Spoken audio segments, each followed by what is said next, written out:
எல்லா புகழும் இறைவனுக்கு. அன்பான ஏசனல் சொந்தங்கள் அனைவர்கள் மீதும் ஏக இறைவனின் சாந்தியும் சமாதானமும் என்றென்றும் நிலவட்டுமாக. காயல்பட்டினம் அலியார் தெருவில் அமைந்துள்ள ஊராட்சி ஒன்றிய துவக்கப்பள்ளி. இந்த பள்ளியில் புதிதாக கட்டப்பட்ட கட்டிடம் வகுப்பறையை திறந்து வைத்தார் திருச்செந்தூர் சட்டமன்ற தொகுதி வேட்பாளரும் கால்நடை பராமரிப்பு, மீன்வளம் மற்றும் மீனவர் துறை சார்ந்த அமைச்சர் அனிதா ராதாகிருஷ்ணன் இன்று மாலை திறந்து வைத்தார். அவரை முன்னதாக அந்த பள்ளியின் ஆசிரியர்களும் மாணவ மாணவிகளும் சிறப்பாக ஆரத்தி எடுத்து வரவேற்றார்கள். தொடர்ந்து அமைச்சர் அவர்கள் புதிதாக கட்டப்பட்ட அந்த வகுப்பறையை ரிப்பன் வெட்டி திறந்து வைத்தார்கள். அதன் பின்னாடி குத்துவிளக்கு ஏற்றினார்கள்.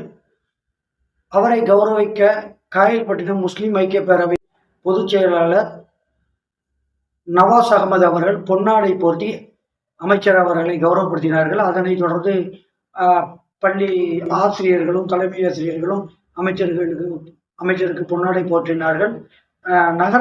நகர்மன்ற தலைவர் முத்து முகமது ஆலிம் அவர்களுக்கும் பள்ளிக்கூடம் சார்பாக பொன்னாடை போர்த்தப்பட்டது. அதனைத் தொடர்ந்து அந்த வார்டு உறுப்பினர் ஸ்கட் அபு அவர்களுக்கும் பொன்னாடை கொடுக்கப்பட்டது. அதனைத் தொடர்ந்து இந்த நிகழ்ச்சியானது நிறைவு பெற்றது. இந்த நிகழ்ச்சியிலே திராவிட முன்னேற்ற கழகத்தின் பொறுப்பாளர்களும் உறுப்பினர்களும் பெருந்திரளாக கலந்து கொண்டார்கள். அது மட்டும் இல்லாமல் அந்த பள்ளிக்கூடத்தில் படிக்கக்கூடிய மாணவ மாணவிகள், அவர்களது பெற்றோர்கள், அந்த பகுதியில் உள்ள பொதுமக்களும் கலந்து கொண்டு இந்நிகழ்ச்சியை சிறப்பித்தார்கள்.